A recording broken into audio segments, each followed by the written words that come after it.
हमारे बीच में अमेठी से चलकर पधारे प्रोफेसर आदरणीय अर्जुन पांडे जी से मैं आग्रह करूंगा कि आएं और हम सभी को अपना प्रेरक उद्बोधन हम सभी के बीच रखें। कि पूरे भारत में गंगा के बाद अगर किसी का नाम आता है तो वो मंदाकिनी गंगा का नाम आता है, और मंदाकिनी जिस दिन अपने स्थान पर पूर्वत हो जाएंगी उस दिन संभवतः मेरा ख्याल है कि भारत की सारी नदियां अपने स्थान पर पहुंच जाएंगी। भारतीय जनता पार्टी के वरिष्ठ नेता करवी के आदरणीय डॉक्टर जगदीश गौतम जी से आग्रह करूंगा कि आएं और संक्षेप में हम लोगों को अपना प्रेरक उद्बोधन दें। सन 1972 में संयुक्त राष्ट्र महासभा की बैठक हुई और विश्व ने इस पर चिंतन किया कि हमें पर्यावरण के विषय में ध्यान देने की जरूरत है। पूरा विश्व उस संयुक्त राष्ट्र महासभा में एकत्रित हुआ और सन 1974 से ये विश्व पर्यावरण दिवस आज के ही दिन से मनाना प्रारंभ हुआ, क्योंकि जब पूरे विश्व को इसकी जरूरत है तो मैं समझता हूं हम हर व्यक्ति को इसकी जरूरत है। यह संकट हर व्यक्ति का है और अगर हम सब लोग आपस में हर व्यक्ति ये सोच के कि हमको हर वर्ष 10 वृक्ष लगाने हैं, अगर हम लोगों ने पीपल, बरगद, नीम, महुआ, आम, जामुन, इन वृक्षों को अगर हमने हर व्यक्ति ने ये ठान लिया कि हमको हर वर्ष 10-10 वृक्ष लगाने हैं, हम ज़्यादा की बात नहीं करते, हम 10-10 अगर वृक्ष लगाना प्रारंभ कर दें तो मैं ये समझता हूँ कि इससे भी बहुत बड़ी हमको पर्यावरण से निजात मिलेगी। क्योंकि ऑक्सीजन है तो हम हैं, जल है तो हम हैं, हमारे संत हैं तो हम हैं, और जब यही नहीं रहेंगे तो हमारा कल भी नहीं रहेगा, हम भी नहीं रहेंगे। इसलिए मैं संक्षेप में, मन में बातें बहुत हैं, पीड़ा बहुत है, मंदाकिनी के ही विषय में भी बहुत पीड़ा है। मंदाकिनी हमारी आज से 30 साल पहले कैसे अविरल कितनी पवित्र थी, सभी विद्वज्जनों ने बोला, आज क्यों नहीं है, ये एक बहुत बड़ा विषय है और उसके हम आप सभी दोषी हैं। तो मैं ये समझता हूँ, मैं एक अपने चंद लाइनों से अपनी बात खत्म करना चाहता हूँ कि मिलेगी हमको मंजिल आसान नहीं पाना, पथ में मिलेंगी हमको अंगार बिछी राहें, लेकिन हम सफल होंगे, ये सत्य है, इसमें कोई दो राय नहीं। महाराज जी ने विगत कई वर्षों से जो ये दृढ़ संकल्प लिया है, हम सब उनके सानिध्य में, उनके मार्गदर्शन में सतत प्रयास करते रहेंगे, काम करेंगे और हम जरूर एक दिन कामयाब होंगे, ऐसी मेरा विश्वास है। मेरी अंतरात्मा कहती है कि एक दिन हमारी ये मंदाकिनी गंगा जरूर पवित्र, जो अभी सब लोग ये है कि प्रदूषित हैं, वो एक न एक दिन जरूर पवित्र होगी, लेकिन उसके लिए हमें काम करना पड़ेगा। बस इन्हीं बातों के साथ मैं आप सबको पुनः प्रणाम करता हूँ, वंदन करता हूँ, नमन करता हूँ। जय कामतानाथ सरकार की। हमारे बीच में उपस्थित बांदा चित्रकूट के सांसद रहे आदरणीय भैरव प्रसाद मिश्र जी से मैं आग्रह करूंगा कि आएं और हम सभी को उद्बोधन आपका प्राप्त हो, हम सभी को ऐसा आपसे आग्रह है आदरणीय सांसद जी। और पर्यावरण कई तरह का, वायु प्रदूषण है, जल प्रदूषण है और कई तरह के प्रदूषण हैं, तो पूरा उससे विश्व चिंतित है, लेकिन हम सब लोग चिंतित हैं अपने स्थानीय प्रदूषण से, जिसके लिए हम सब लोग चिंता करने के लिए आज यहाँ बैठे हैं। और सबसे ज़्यादा ये है कि यहाँ पर पेड़, हमारा वन आच्छादित क्षेत्र है, फिर भी हम पेड़ हमारे यहाँ कम हो रहे हैं, चिंता का विषय है। रोज कागजों में लगते हैं, अभी फिर अब जुलाई में अभियान चलेगा सरकारी, दोनों तरफ चलेगा, मध्य प्रदेश चलेगा, उत्तर प्रदेश चलेगा, सब जगह चलेंगे और होड़ लगेगी कागजों में करोड़ों कि आज हमने रिकॉर्ड बनाया। हर साल एक रिकॉर्ड बनाने का कागज में प्रयास होता है, और फिर कितने बचते हैं ये सबके सामने है। हम हमेशा सरकारी स्तर पर भी उन सबसे कहते हैं कि ऐसा क्यों रिकॉर्ड बनाते हो कि जो बचते नहीं है पेड़। हम उस सत्ता के सदस्य होते हुए भी कहते हैं कि ऐसा ये फर्जी खेल खेलने का जो अधिकारियों पर खेल चलता है, इसको मत कराओ, लेकिन चलता है। अब वो अधिकारी हैं एसी में बैठ के अपना रिकॉर्ड बनाते हैं और रिकॉर्ड चलता है। लेकिन हम सबकी जो जिम्मेदारी बनती है, आज हम सब लोग इसमें बैठे हैं कि हम सब लोग इसको कैसे, हमारी जो मंदाकिनी प्रदूषित हो रही है, मैं सबसे कहना चाहता इसके अवरोध हटाना जरूरी है। मैंने लिख करके भी कुछ कुछ पॉइंट दिए हैं। अब जो अवरोध बन गए इसमें, हम सब लोगों ने उस समय लोकसभा में भी हम सब ने रखा था, जो उस समय रहता था कि जब गंगा नदी का पवित्र करने की बात आई, किसको कैसे स्वच्छ रखा जाए गंगा नदी को, तो हमने कहा भाई हमारी मंदाकिनी भी है। तो उस समय गडकरी जी और सब लोगों ने मिलकर उसको 52वें नंबर पर इसको डाला हुआ है देश में कि हमारी मंदाकिनी नदी को भी उन्होंने पवित्र मान करके उसको डाला है।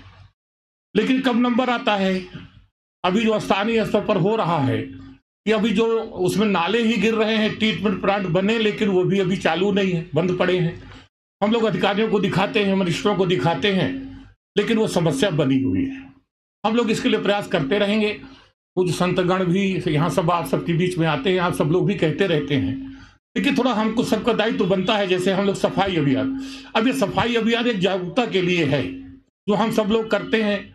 अभी ये भी शुरू है, लेकिन अब इससे सफाई नहीं हो जाएगी। सफाई करने के लिए एक सबको दबाव बनाना पड़ेगा कि शासन स्तर पर, यहाँ पर हम लोगों ने कहा था कि एक मशीन छोड़ दीजिए, कोई बड़ी कीमत नहीं है, 1 करोड़ से 1.5 करोड़ तक है।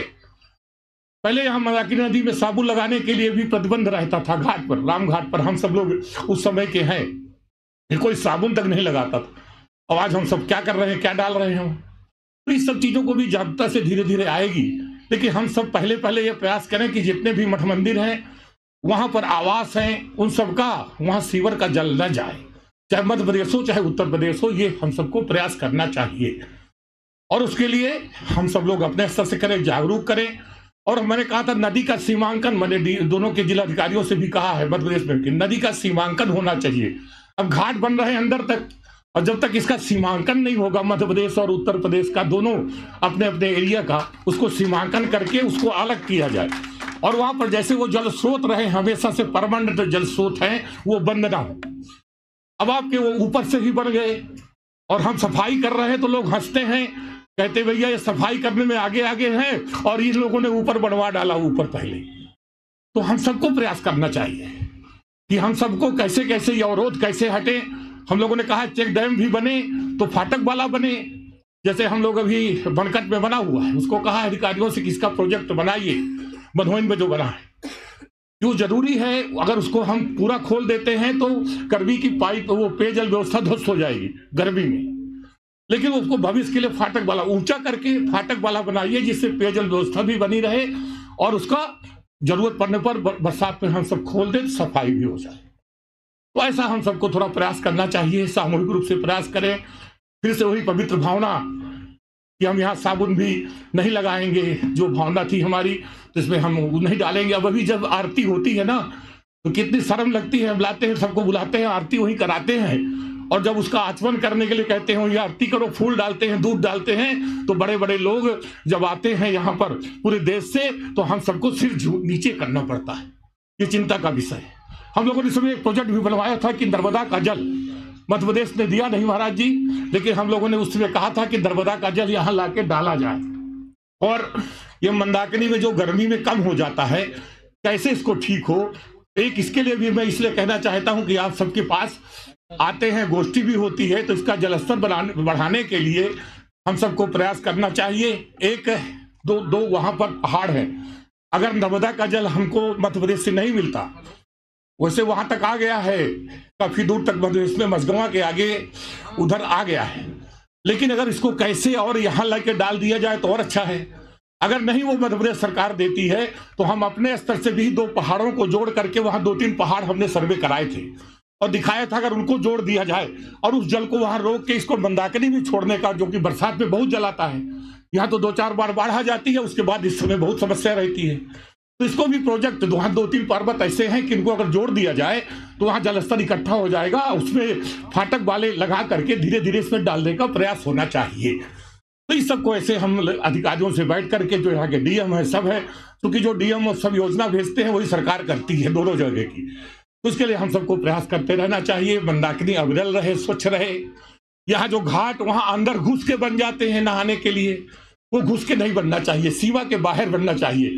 मंदाकिनी का सीमांकन करा के किनारे किनारे उसमें पेड़ लगाना चाहिए और घाट वहां सीमा के बाहर ही बनना चाहिए। ऐसा हम सबको प्रयास करें तो ये मंदाकिनी हमारी अविरल रहेगी, स्वच्छ रहेगी। और स्वच्छता के लिए जागरूकता करना ही चाहिए कि उसमें फूल पौधे जो डाले जाते हैं इसको कैसे ठीक हो, तो इसके लिए हम सबको प्रयास करते रहना चाहिए। पेड़ न कटे, ये भी अधिकारियों से कहिए। हम सब ने कहा है कि जो सड़क चौड़ीकरण के नाम पर जो पेड़ कट रहे हैं ये बहुत ही चिंता का विषय है। अभी आपने देखा होगा उसमें बड़ा विषय उठा, हमने कहा कि नहीं उसने ठीक किया, जैसे बेड़ी पुलिया से चित्रकूट तक जो बना है वो नाला उसने बनाया लेकिन पेड़ एक भी नहीं काटा। तो हमने उसको, सब ने विरोध किया लेकिन मैंने उसको शाबाशी दिया कि पानी तो बह जाएगा इधर उधर भी कह के, लेकिन पेड़ नहीं काटा, इसने अच्छा किया। केवल मैं ऐसा था जो उसके साथ खड़ा रहा यहाँ तक, लेकिन सबने विरोध किया उसका। तो मैं कहना चाहता हूं कि पेड़ आवश्यक होने पर ही, अति आवश्यक होने पर ही कटे। बहुत पेड़ बचाए जा सकते हैं किनारे, उसको रख करके उसको ठीक से कैसे नियोजित करें। अब तो पेड़ को एक जगह से मकान और पेड़ ट्रांसफर करने की भी यहाँ पर है सामान है, इसको पेड़ ट्रांसफर भी किए जा सकते हैं, उसको कोई काटना जरूरी नहीं है। तो आप ये भी हम सब अधिकारियों पर दबाव डालें, प्रयास करें अपने स्तर से, शासन स्तर से हम सब क्या करते हैं इसमें हम करें। हम सब लोग भी उसमें योगदान देते हैं, देते रहेंगे। यही बात कह के मैं अपनी बात को विराम देता हूँ। बहुत बहुत धन्यवाद। श्री राम बाबू त्रिपाठी जी शोध छात्र भी हैं आप, तो आपसे आग्रह करूंगा कि आएं और अपना प्रेरक उद्बोधन हम सभी के बीच में रखें। हम लोग समस्या से वाकिफ हैं कि मां मंदाकिनी के अस्तित्व खत्म होने से हमारे किस प्रकार से समाज में इसका प्रभाव, दुष्प्रभाव पड़ेगा। दूसरा, इसके समाधान के टूल्स क्या क्या हैं, जो समस्याएं की समाधान हो सकते हैं उन रास्ते भी हम लोग जानते हैं। ये नदी का सीमांकन कराया जाए, गहन पौधारोपण कराया जाए, ये सब सारी चीजें हैं। पूर्व में हम लोगों ने जो है 22 मार्च 2022 को परम श्रद्धेय स्वामी मदन गोपाल दास महाराज जी के नेतृत्व में, संरक्षक में, हम लोगों ने सत्यम सुइया से पैदल कनकोटा राजापुर तक गंगा दर्शन यात्रा, लगभग 15 विद्यार्थियों की जो टोली थी, शोधार्थियों की, उन्होंने निकाली। जल्दी उसकी रिपोर्ट भी आने वाली है, आप सबके बीच प्रस्तुत करेंगे। उसमें इस गोष्ठी के बाद ये लगा कि वाकई चिंता है और लोगों में कुछ करने की जो है लालसा है। हमारे बीच में अर्जुन पांडे जी आए जो अमेठी से आए, एक अलग प्रकार के जो क्रांतिकारी व्यक्ति हैं, नदियों को तालाबों को लेकर काम करते हैं। तो क्यों ना महाराज जी इस गोष्ठी के बाद एक ऐसी कभी टोली बन जाए जो आगामी पौधारोपण में रुचि रखता है या वृक्षारोपण में काम करना चाहते हैं, वो अपना 4, 6, 5 लोगों का एक ग्रुप बन जाए, टोली बन जाए, जो लगातार 1 महीने 1.5 महीने तक पौधारोपण हो। दूसरा, जो क्रांतिकारी स्वभाव के व्यक्ति हैं, जो आंदोलनकारी स्वभाव के व्यक्ति हैं, तो जिस प्रकार से जो नाला हमारा जो अभी आज ही हम लोग देखने गए, गंगा जो है दशहरा पे मतगंजनाथ के ठीक पीछे जो है नाला जा रहा है, वहां लोग हजारों संख्या लोग डुबकी लगा रहे हैं। तो उसके लिए लगातार निरंतर धरने पे बैठे रहा जाए कि जब तक इसके समाधान नहीं होती है, तो एक क्रमिक रूप में 1 दिन 2 दिन चलता रहे, 1 लोग बैठ के 2 लोग बैठ के, जैसा भी है। तीसरा ये है कि जो हमारा ये पन्नी, पॉलीथीन, शैम्पू, ये सब चीजों की बातें हो रही हैं, तो इसको लेकर के एक रोको टोको अभियान कि हम लोग जो है आपस में एक टोली बना करके, जितने हमारे जो प्रमुख घाट है, क्योंकि एक तीर्थ नगरी है, यहाँ प्रत्येक महीने अमावस्या में लाखों श्रद्धालु भी आते हैं, और उन घाटों में घाट प्रमुख बना करके, जैसे अभी हम लोगों ने प्रयागराज में कुछ घाटों पे बनाया, तो प्रत्येक रविवार को स्वच्छता अभियान होता है आफ्टर कुंभ के बाद से। तो ऐसे ही यहाँ जो है घाट, प्रमुख घाटों में टोली, से राम घाट है तो राम घाट में जब आरती हो सकती है, वहाँ आरती की एक समिति बन सकती है। तो क्या हम लोग एक 10 लोगों की एक टोली, एक समिति बना सकते हैं क्या, कि जो रोको टोको अभियान या साप्ताहिक या कभी भी, मतलब या दीवारों पर लेखन करके ये पन्नी पॉलीथीन जो आवश्यक नहीं है, इस तरीके से घाट प्रमुख बना करके उसके साप्ताहिक या मासिक बैठक हो। उस घाटों के 5-6 प्रमुख घाट हैं यहाँ, उन 5-6 प्रमुख घाट में घाट प्रमुख बन जाएं। फिर घाट प्रमुख बनने के बाद उनके जो सदस्य हों, उसको रोको टोको अभियान चलाएं। अभी से मतलब यह एक और शुरुआत हम लोग कर सकते। पूर्व में भी हम लोगों ने देखा भी, कुंभ महाकुंभ का आयोजन हुआ। महाकुंभ के आयोजन में हरित महाकुंभ की जो संकल्पना के साथ अभी पर्यावरण संरक्षण गतिविधि के लोग, तमाम सामाजिक संस्थाएं और वहां के स्थानीय लोग और संत समाज के लोग सब मिलकर के हरित महाकुंभ को लेकर के 65 करोड़ जो आबादी वहां पुण्य की डुबकी लगाने आई, वहां एक थाली थैला अभियान के माध्यम से लगभग 16 लाख थालियां वितरण करने का काम किया गया। निश्चित रूप से थाली वितरण से कुछ न कुछ जो हमारा सॉलिड वेस्ट है वो कम हुआ होगा। जो थर्माकोल की जो हम लोग दोना पत्तल यूज करते हैं, उसको अगर हमारे जो इस तीर्थ नगरी में जो मठ मंदिर हैं, आपसी सहयोग करके आपस में जा करके बात करके वहाँ थालियाँ इकट्ठा करके उन मठ मंदिरों में जा करके थाली वितरित करने का काम हम लोग कर सकते हैं। या थाली जो है उनसे खुद आग्रह करें कि महाराज जी आप सक्षम हैं, आप यहाँ थाली रखें, दोना पत्तल थर्माकोल का प्रयोग ना करें, तो निश्चित रूप से कुछ ना कुछ हमारी अहम भूमिका हो सकती है। ये दूसरा विषय हो सकता है। तीसरा जो विषय है, वर्तमान समय में मानव के व्यवहार में बदलाव की आवश्यकता है।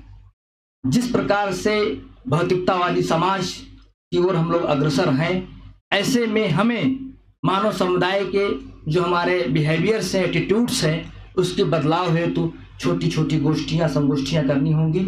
और इसकी शुरुआत हम लोग स्कूल कॉलेज से, आगामी जो नया सत्र आएगा उस स्कूल कॉलेज में एक अलग से ग्रुप बनाकर, टोली बनाकर के जो शैक्षणिक संस्थानों से जुड़े हुए लोग हैं, जो अध्यापक हैं, प्रोफेसर हैं, वो एक ऐसा ग्रुप बना करके हम लोग इसको चला सकते हैं। उसको हम लोग इन्वायरमेंट लिटरेसी प्रोग्राम दे सकते हैं नाम, या मंदाकिनी नदी को लेकर के कुछ नामकरण कर सकते हैं। ये मुझे बहुत अच्छा लगा, क्योंकि मैंने बहुत गोष्ठियाँ संगोष्ठियाँ सेमिनार कॉन्फ्रेंस जो है मैंने आयोजन देखा, लेकिन यहाँ ये रहा कि इस गोष्ठी में सभी प्रकार के लोग रहे और सभी के अंदर पीड़ा है कुछ करने की। तो ये जो हमारी आग जो भभक रही है, जो निकल रही है पीड़ा, ये खत्म न होने पाए, उसके लिए हमको निरंतरता बनाए रखनी होगी। और निरंतरता करने के लिए मुझे महाराज जी से आग्रह है कि अगर ऐसा कुछ हो सके कि 4 लोगों का 4, एक जो प्रमुख आपको लगता है आप लोग बौद्धिक लोग हैं, ये किन 4 विषयों पे काम करना चाहिए, उसकी 4 एक अलग से टोली बैठ जाए, ग्रुप बन जाए कि इस पर हम लोग काम करना होगा। ये कंटिन्यू अगर 1 महीने तक या 15 दिन तक चलेगा तो निसंदेह समाज में एक अच्छा संदेह भी जाएगा और क्रियान्वयन भी होगा। जमीन पर चीजें आएंगी तो सफल भी होंगे। बोलो मंदाकिनी मैया की जय। दीनदयाल शोध संस्थान से पधारे आदरणीय कालिका जी को आमंत्रित करूंगा। आपको बता दूं, वो पॉलीथीन मिल रही है, पॉलीथीन, गिलास, माने पत्तल, दोने, ये सारी चीजें मिल रही हैं और ऐसी चीजें मिल रही जिनको हम यहाँ पर व्यक्त नहीं कर रहे हैं। माने वो सब चीजें माने ऐसे उसको समझ रहे हैं लोग, ये हमारा कूड़ा कचरा का एक स्थान है। माने अपने जहाँ जहाँ पर भी आश्रम बने हैं उनके पास से जो पानी जा रहा है, जल प्रवाह हो रहा है, उसके माध्यम से बहुत सारा माने वो सब चीजें मंदाकिनी में पहुंच रही हैं। आज जिसको रोकने की मुझे लगता है आवश्यकता है। और अगर हम लोगों ने, कहते हैं स्लोगन है कि हम सुधरेंगे युग सुधरेगा, हम बदलेंगे युग बदलेगा।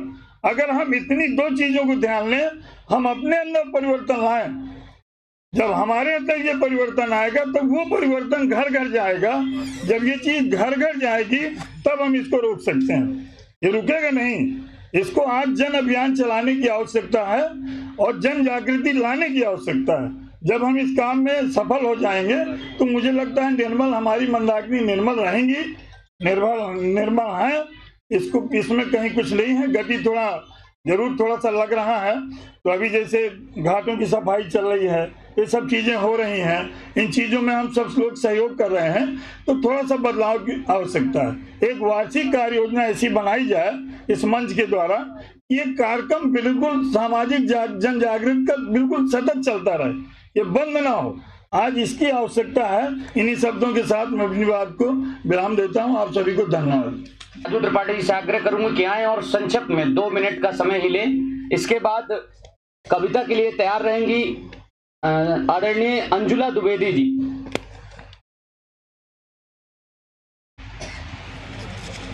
भगवान श्री कामदानाथ जी के चरणों में नमन करते हुए, पूज्य संत चरणों में नमन करते हुए, मातृशक्ति हमारे बड़े अग्रज, हमारे मार्गदर्शक सभी को सादर प्रणाम करते हुए, ज्यादा बोलने का सामर्थ्य तो नहीं है क्योंकि पूज्य संत हैं उपस्थित, इनके सामने ज्यादा ना ही बोलने का सामर्थ्य है और ना ही ज्यादा कुछ सुझाव देने का सामर्थ्य है। लेकिन हाँ, इतना जरूर है कि विगत 30 वर्षों से मैं भी देख रहा हूँ माँ मंदाकिनी की स्थिति पहले क्या थी और आज क्या है। हमारे रामचरितमानस में माँ मंदाकिनी के बारे में पहले एक चौपाई थी कि सुरसरी धार नाव मंदाकिनी सोसा पातक पोतक डाकिनी। लेकिन आज क्या स्थिति है, मुझको लगता है कि आज मां मंदाकिनी के विषय में चर्चा करते हुए थोड़ा संकोच लग रहा है। जैसा कि हमारे मार्गदर्शक माननीय घनश्याम गुप्ता जी ने यहाँ तक कहा कि माँ का चीरहरण हो रहा है और हम सभी चुप हैं, यह हम सभी के लिए लज्जा का विषय है। और लेकिन आज जरूर ऐसा लग रहा है, जब पूज्य संतों ने ये बात उठाई है तो आज ऐसा लग रहा है, ऐसा विश्वास जग रहा है कि हम मां मंदाकिनी को बचाने में सफल होंगे जरूर। और ये हमारा परम कर्तव्य भी है कि हमारे रहते हुए और हमारी मां मंदाकिनी की ऐसी स्थिति आज हो गई है। आज हम ज्यादा क्या बोले, आज हम मां मंदाकिनी की जय बोलते हैं, मां मंदाकिनी की आरती करते हैं, लेकिन जब राम घाट में हम जाते हैं तो हमें आचमन करना होता है और अगर लगता है कि हम 2 गुल्ला जल पी लें तो उसमें बड़ा संकोच होता है हमें, है ना। और आज उसी को पी भी रहे हैं हम, मजबूरी है, क्योंकि कोई दूसरा ऑप्शन हमारे लिए नहीं है। हमारे पास पानी पीने के लिए भी दूसरा ऑप्शन नहीं है।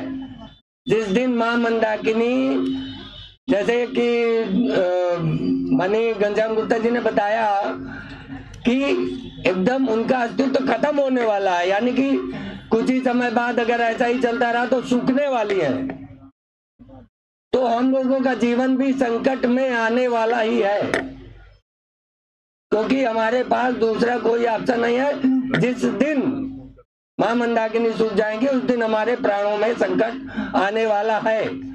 और मैं तो कहता हूँ हम सभी की ये नैतिक जिम्मेदारी है कि अगर कोई यहाँ पे अच्छा कार्य हो रहा है तो उसको हम सबको प्रशंसा करनी चाहिए, लेकिन अगर कुछ गलत कार्य हो रहा है तो उसकी निंदा भी करना चाहिए, उसको टोकना भी चाहिए।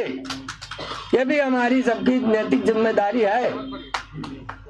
वरना अगर हमारी माँ के सामने, मतलब हमारी माँ हमारे सामने, अगर हमारी माँ का चीरहरण, आज ये दर्द है उनका, मैं तो ये मानता हूँ ये उनकी व्यथा है, माननीय गुप्ता जी की ये व्यथा है, क्योंकि वो पर्यावरण के विषय में बहुत ही नॉलेजफुल है, बहुत ही नॉलेज रखते हैं, बहुत ही सर्च करते हैं और बहुत ही निर्भयता के साथ बोलते भी हैं और चिंता करते हैं। तो उनकी ये व्यथा है कि उन्होंने मां मंदाकिनी का चीरहरण जैसे शब्द कहे उन्होंने, तो ये उनकी भर व्यथा नहीं बल्कि हम सबकी व्यथा है।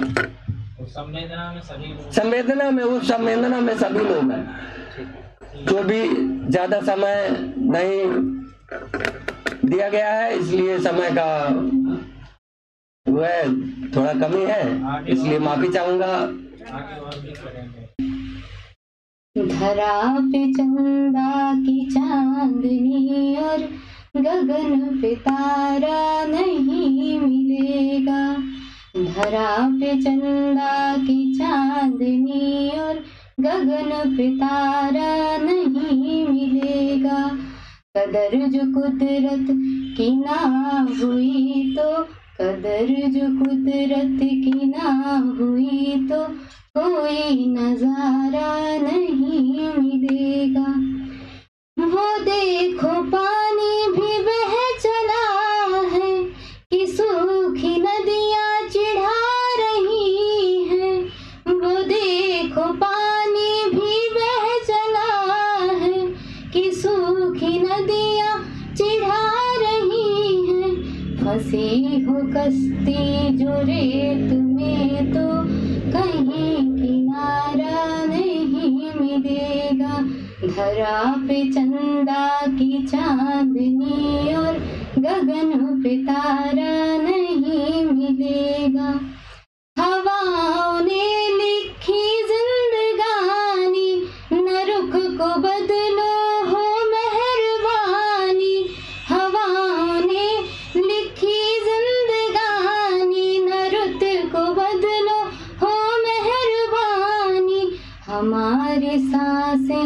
ये कह रही हैं कोई सहारा नहीं मिलेगा।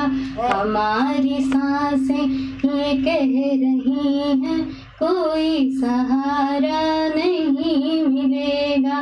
धरा पे चंदा की चांदनी और गगन पे तारा नहीं मिलेगा। धन्यवाद। अगली कड़ी में मैं मंच पर उपस्थित गायत्री शक्तिपीठ से पधारे डॉक्टर रामनारायण त्रिपाठी जी से आग्रह करूंगा कि आए और अपना उद्बोधन हम सभी के बीच में रखें। जहां गंगा स्थूल हमारे शरीर स्थूल तत्वों को पवित्र करती है, वहीं पर गायत्री हमारे सूक्ष्म लोक और अब हमारे मन को पवित्र करती है। और उसके साथ पर्यावरण का दिवस है। ये तीनों संयोग बड़ा महत्वपूर्ण है और इस पर ये चिंतन भी बड़ा महत्वपूर्ण है। जहां हमारी मंदाकिनी के लिए वाल्मीकि जी ने कहा, पयो भूता नदी यत्र राम रूपेण संस्थिता, माने जल के रूप में राम जी प्रवाहित हो रहे हैं। ये वाल्मीकि जी कह रहे हैं, जल के रूप में मानो राम जी प्रवाहित हो रहे हैं। यहाँ इतना महत्व जिस नदी का है, उसका संरक्षण निश्चित रूप से हम सभी का उत्तरदायित्व है। पहले बात दिलों में आती है निश्चित रूप से, और बाद में वह समाज में क्रांति बनकर के छा जाती है। मुझे याद है कि 1993 के आसपास में अखंड ज्योति देते हुए राजा साहब के यहाँ गया, हेमराज चौबे जी को अखंड ज्योति देने, तो उन्होंने पीला पर्चा मंदाकिनी की पीड़ा के रूप में दिया। उसको मैंने पढ़ा, मुझे लगा कि इस पर काम करना चाहिए। और 94 में बहुत बड़ा यज्ञ हुआ जिसमें करीब 25 लाख लोग आए, और 95 से हम लोगों ने इस अभियान को गति देने का प्रयत्न किया। बीच में 1911 में जल यात्रा माने पद यात्रा हम लोगों ने की, स्वामी रामभद्राचार्य जी ने उसका शुभारंभ किया। सभी संत समाज सभी लोग यहाँ के भागीदार हुए और मंदाकिनी की पीड़ा को डे टू डे हम लोगों ने समाज के सामने रखा, पूरा नेशनल इशू बना करके, और बड़ी मात्रा में बड़ी संख्या के आधार पर प्रेरक के रूप में। यद्यपि निश्चित है कि हम लोग जो साफ करते हैं वो एक प्रेरणा होती है। कुछ लोगों पत्रकारों या कुछ ऐसे लोगों के मन में भी ये आता है कि ये साहब मंदाकिनी को साफ करने से क्या होगा। कई बार लोग निगेटिव कमेंट करते रहते हैं, लेकिन एक विचार तो समाज में दे रहे हैं लोग। जो भी जा रहे हैं, एक वहां का पॉलिथीन उठा के बाहर कर रहे हैं, तो एक मैसेज तो समाज को जा रहा है कि ये हमारा भी कर्तव्य है, इसलिए वो बहुत महत्वपूर्ण है। बाकी तो उसका कल्याण तो तकनीकी योजनाओं से होगा, वो बड़े स्तर के लोग करेंगे। वहां तक हमारी बात पहुंचे, इसके लिए हम लोग आवाज उठाने वाले व्यक्ति के रूप में सामने आते हैं। उसमें सबकी महत्वपूर्ण भूमिका है, इसमें कोई संदेह नहीं। जानामि धर्मम नच में प्रवृत्ति, सबको पता है कि मंदाकिनी की रक्षा होनी चाहिए, इसमें हमको ऐसा नहीं करना चाहिए, पर फिर भी लोग कर रहे हैं। आवाज उठाने पर यही फर्क पड़ता है कि थोड़ा सा भय तो उत्पन्न होता ही है समाज में, नकारात्मक भाव उनके प्रति जाएगा, इसलिए वो थोड़ा सतर्क होते हैं। इसलिए आवाज उठाना तो आवश्यक है। हमारे यहाँ जैसे इसी धारकुंडी में यक्ष ने रोका था जल लेने से पांडवों को, मेरी अनुमति के बिना आप जल नहीं ले सकते हो। जल जीव है, ये यही यक्ष है वास्तव में। इनकी सुरक्षा, इनको ध्यान में रख करके हम इन जल का जब उपयोग करेंगे तो निश्चित रूप से हमारे लिए कल्याणकारी होगा, नहीं मृत्यु का कारक तो बनेगा। पांडव भी मर गए उस नियम, उस अनुशासन का पालन न करने पर। तो इन जल जीवों को कैसे सुरक्षित रखें। इसमें जल में बहुत सारे जो पौधे होते हैं, कोई जरूरी नहीं कि उनको उखाड़ना ही है, वो यक्ष हैं, वो सुरक्षित रखते हैं, तो जल को शुद्ध करते हैं। बहुत सारे ऐसे, तो किनको हमें उखाड़ना है किनको नहीं उखाड़ना है, ये भी तकनीकी जो जल के जानकार लोग हैं वही जब बताएंगे तभी सही होगा। हम लोग तो अपने हिसाब से करते रहते, केवल प्रचारात्मक दृष्टि से कि यह विषय जनता के बीच जाए, समाज के बीच जाए, राष्ट्र के बीच जाए, और विधानसभा और लोकसभा में उठाने का हम लोगों ने प्रयत्न जब किए थे कहीं न कहीं माध्यम से, और एक आंदोलन बन गया, जन आंदोलन बन गया। चित्रकूट की प्रत्येक जनता मंदाकिनी के प्रति चिंता रखती है, इसमें कोई संदेह नहीं। इतनी सफलता तो आई ही, बड़े बड़े लोग, हम कहते हैं मंत्री मिनिस्टर भी उतर करके कम से कम अपने शरीर में पीले कपड़े लगा, माने गंदे लगा करके हाथ तो लगाते हैं, पर उनके स्तर का काम यह है कि हाँ तकनीकी सलाह दें, तकनीकी प्रयत्न करें, और जो मशीनें आवश्यक है उनका उपलब्ध करा के वो सहज रूप कर सकते हैं, लेकिन अभी उनके चिंतन में नहीं है। तो हम लोगों का ये अभियान उनके चिंतन में लाएगा और ये काम आगे होगा निश्चित रूप से, इसमें कोई संदेह नहीं। जल संरक्षण के लिए, नदी के प्राण को बचाने के लिए हम लोगों को जो मुख्य काम करने चाहिए, अभी जो सांसद जी ने हमारे कहा था कि नदियों को जोड़ करके ऊपर जल संचित कर सके हम। नर्मदा का कब आएगा नहीं आएगा वो बड़ी योजना है, वैसे 11 किलोमीटर पहले तक आ गए। हम लोगों ने, बहुत सारे लोगों ने मांग रखी भी थी, उसमें भी विभिन्न प्रकार के मतांतर हैं, पर यदि हम जोड़ सके उन पहाड़ों को और पहाड़ों के जल को ऊपर रोक दिया तो उन जल के हिसाब से हमारी मंदाकिनी बचेगी। हम लोगों का अनुभव है 1911 के बाद भी, अभी हम लोग 2011 में जब पदयात्रा निकाली, अभी कुछ समय पहले भी जब हम लोगों ने जल स्रोत खोलने का प्रयत्न किया था, तो जो ऊपर कांक्रीटीकरण हुआ भयंकर, उसमें बड़े बड़े बंद करने के लिए जो जल स्रोत थे उसमें सीमेंट के बोरियां डाल डाल के उनको बंद किया था, तो जल का स्रोत डाइवर्ट हो गया दूसरी दिशा, जो जल खूब बहता था वो कम हो गया। तो इस प्रकार से कांक्रीटीकरण को हमें रोकना चाहिए, बचाना चाहिए, जितना आवश्यक हो उतने ही घाट बने। सीमांकन की जो बात कही वो बात सही है कि यदि अभी लोग कहते हैं कि पेड़ लगाओ, आप कहाँ लगाओगे पेड़, आप लगाओगे कल दिन काट देंगे। हम लोगों ने एक बार रोड में पूरे पेड़ लगाए थे और पीपल के पेड़ लगाए थे कि नहीं काटेंगे लोग, इसी जो गायत्री मंदिर से काम उधर जाती है रामघाट की ओर, लेकिन लोगों ने अतिक्रमण कर लिया, बड़े बड़े पेड़ों को धीरे धीरे करके काट दिया। तो जब तक सीमा निर्धारित नहीं होगी तो आप कहाँ लगाओगे पेड़। कुछ छोटे छोटे तालाब बनाए जाएं नदियों के किनारे, जिससे जल का संरक्षण होगा। इस टाइप के काम सामाजिक स्तर पे या किसी स्तर पे हम लोगों को करने की है। बात बहुत सारी आ चुकी थी यहाँ, वो सब हम लोगों के दिमाग में आए और हम लोगों को सबको इसके लिए सम्मिलित प्रयत्न करना है और अपनी बात को हम समझते यहीं पर समाप्त करेंगे। सुनते सुनते भी लोग थक गए हैं, कम से कम में हम लोगों को अपनी बात समाप्त करनी है। आप सभी को हृदय से अभिनंदन। रामहृदय दास जी महाराज को आमंत्रित करूंगा। श्री मंदाकिनी मैया की, संत समाज की, 2 बार भगवान का नाम स्मरण करना। श्री राम जय राम, जय जय राम, श्री राम जय राम। चित्रकूट में हर चीज का विकास हुआ है, वाहन बढ़े, जनसंख्या बढ़ी, गंदगी बढ़ी, कंक्रीट के मकान खूब बढ़ गए, हम लोगों ने बढ़िया सा व्यवस्था बनाई और मंदाकिनी मैया का भी हमने व्यवस्था बनाई। मंदाकिनी गंदी कहाँ पर है? जहां पर हम हैं, जहां पर हम खड़े हैं वही गंदी है, और जहां हम नहीं है वहां स्वच्छ है। परसों हम टाटी घाट गए थे, परसों नरसों, हमारे मोहनदास जी के घाट कुटिया के नीचे बढ़िया स्वच्छ मंदाकिनी, कोई दिक्कत नहीं। वो मंदाकिनी अनुसुईया जी में गंदी लग रही है, लेकिन टाटी घाट आते आते हमारे यहाँ जो औषधियां हैं, हमारे गुप्ता जी इस बात को खूब अच्छी तरह जानते, पर्यावरणविद हैं। वो मंदाकिनी जो अनुसुईया में गंदी लगती है, वही मंदाकिनी टाटी घाट में आकर के स्वच्छ हो जा रही है। चाहे वो गूलर के पेड़ हो, चाहे हमारे अर्जुन के वृक्ष हो, जिसको बराबर फिल्टर कर रहे हैं। हम ईमानदारी से बताएं कि हमने कितने वृक्ष लगाए, जितने हम लोग बैठे हैं, कितने कितने वृक्ष हमने आकर के यहाँ चित्रकूट में लगाए। अभी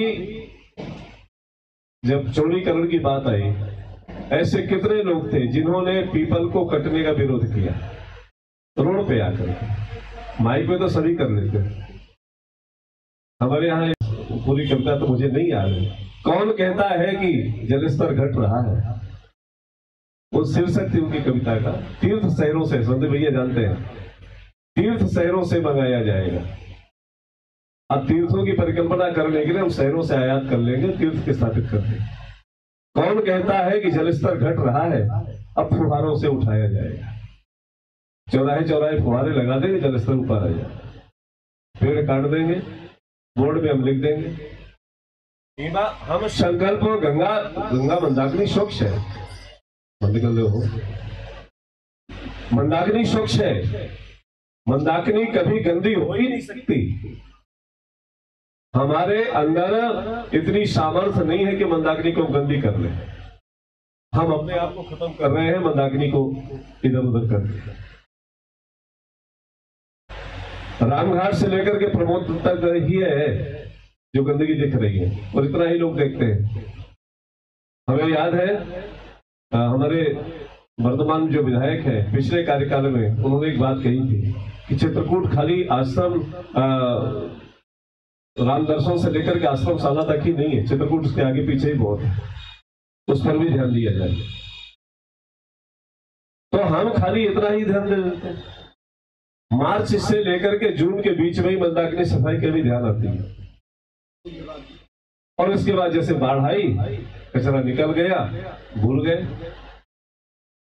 आप कल्पना करो पुरानी लंका के पास खड़े होकर, और मैं एक पीड़ा से पीड़ित हूं, पूरे मोहल्ले का पानी रामायणी कुटी के बगल से जाता है। अब हमारे यहाँ जो वो है सभासद जी यहाँ उपस्थित है, बताएं, पूरे मोहल्ले का पानी रामायणी कुटी के बगल से जाता है, उतना ही पानी जाता है, और नोटिस रामायणी कुटी को दी जाती है, आप अपने नाले को सही करिए। आप बताइए, ये क्या ऐसे सफाई हो सकती क्या? सबको बराबर की जिम्मेदारी उठानी पड़ेगी, ईमानदारी के साथ में। तो इसलिए हम यहाँ कह रहे हैं, क्योंकि भगवान कामतानाथ से बड़ा साक्षी कोई नहीं होता जहां बैठ के बोल रहे हैं। बहुत बड़ा कोई बजट नहीं है, सैकड़ों करोड़ रुपया यहाँ लग रहा है चित्रकूट में। साल भर मंदाकिनी साफ आपकी रहेगी, खाली 10 लाख रुपया लग रहा है। साल भर स्वच्छ रहेगी, एक पन्नी नहीं दिखाई देगी, एक घास नहीं दिखेगी।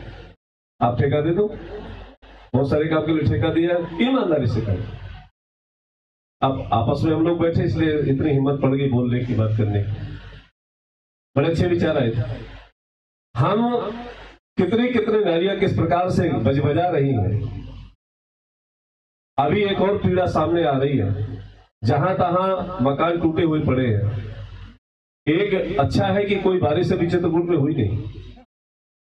एक भी बारिश होगी, कम से कम 50 डंपर मिट्टी मंदाकिनी में पहुंच चुकी है।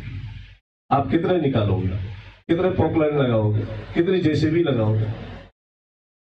मंदाकिनी किनारे हमें प्लाट बनाने की क्या जरूरत पड़ी है? मंदाकिनी की छाती पर खड़े होकर के हम मकान बना रहे हैं, बेच रहे हैं। इसको अनुभव में हमें लेना होगा। जेसीबी चलवाई, ट्रैक्टर चल गए, हुई बारिश, मिट्टी बह करके आ गई, और ये शुरू हो जाता है खेल मोकमगढ़ के ऊपर से। मोकमगढ़ के आगे ये तो वरदान है कि फॉरेस्ट है। यदि वन विभाग नहीं होता तो शायद काठी घाट में भी अब तक कॉलोनी बस गई होती। हमें चित्रकूट के पूर्ण स्वरूप को बना के रखना है। पूज्यपाद प्रातःस्मरणीय पूज्य रणछोड़दास जी महाराज जी ने जितना विकास किया है, हमारी कई पीढ़ियां नहीं कर पाएंगी, लेकिन उन्होंने चित्रकूट के मूल स्वरूप को छेड़ा नहीं है। उन्होंने अपना काम किया और बड़ा काम किया। परम श्रद्धेय राष्ट्रऋषि नाना जी ने चित्रकूट का जो विकास किया, लेकिन आप बताइए उसके मूल स्वरूप को छेड़ा क्या? उससे बचते रहे। हम मूल स्वरूप में जाकर के छेड़छाड़ करते हैं। जिस पैश्वनी को हम लोग पैश्वनी कहते हैं, दास ने प्राइमरी, मेरी शिक्षा ही हुई प्राइमरी शिक्षा, प्राइमरी से पढ़ करके हम लोग आते थे तो घोड़ासी नाले के नीचे उसका पानी पीते थे हम लोग, अच्छा जल बहता था। आज जरा झुक करके देखो वहां पर कितना बड़ा कुंड भरा हुआ है। वो सब कहाँ गई हमारी मंदिर पैश्वनी? ये सारी, और हमने इस बात को हमारे जो अभी वर्तमान में नगरीय विकास मंत्री है विजय वर्गीय साहब, उनको हमने लिख के दिया, हमारे विरोध संघ मंडल ने लिख करके दिया इस बात को, इनको पुनर्जीवित किया जाए, पैशोनी और सरयू को पुनर्जीवन दिया जाए। जिस प्रकार से मंदाकिनी की महिमा है, ऐसे पैशोनी और सरयू की भी महिमा है। तो हम ईमानदारी से यदि काम करें, हम इतने बहुत सारे जो हम लोग हैं वो पर्याप्त है। कौन कहता है कि जलस्तर घट रहा है, ये तो युक्ति थी, मैंने बोल दिया, पर बहुत सारी चिंताएं हैं। अब यहां पर हमें ईमानदारी से लगने की जरूरत है, सच में मंदाकिनी मैया की सेवा करना चाहिए अपने अपने स्तर से। सरकार के भरोसे अगर हम बैठे रहेंगे कभी कोई काम नहीं होगा।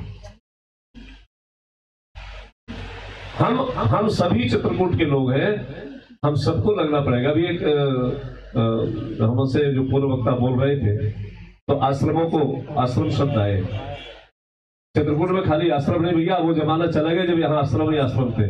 अब आश्रम तो पीछे हो गए हैं और सारे इलाज पहले हो गए। और ये दुर्भाग्य है सरकारों का और इस क्षेत्र का दुर्भाग्य है कि यहाँ आज तक यूपी और एमपी गवर्नमेंट ने कोई रोजगार नहीं दिया। इसलिए लोग क्षेत्र से आए, अपनी जमीन जायदाद बेच करके होटल बना लिए, चलो वहीं बैठ के 4 पैसा कमाएंगे। अब उसका वेस्टेज जो जल है, जो मल जल है, वो कहां जाएगा? मंदाकिनी सबसे नीचे बह रही है, होटल सबके ऊपर ही बने, हम सब लोगों के बने, तो जल तो नीचे जा रहा है। इसलिए ईमानदारी से लिए काम करना है तो हम सबको सोचना पड़ेगा इस बात में। और हमारे पूज्यपाल श्री महाराज जी बैठे, और मुझे ऐसा लगता है इनके पहले शायद सीवर लाइन की किसी ने परिकल्पना नहीं की थी। और सीवर लाइन के मैटर को लेकर के आप श्री ने, आपके मुख में बोल रहा हूं, आपने जितना अपमान झेला है, जितना मजाक झेला है चित्रकूट में, किसी नहीं झेला होगा। कितना उपेक्षित ढंग से इनके लिए बोलते थे लोग, ले जब देखो तब अनशन करते रहते हैं, ले जब देखो तब अनशन करते रहे। परिणाम यह हुआ कि आज सीवर लाइन मिली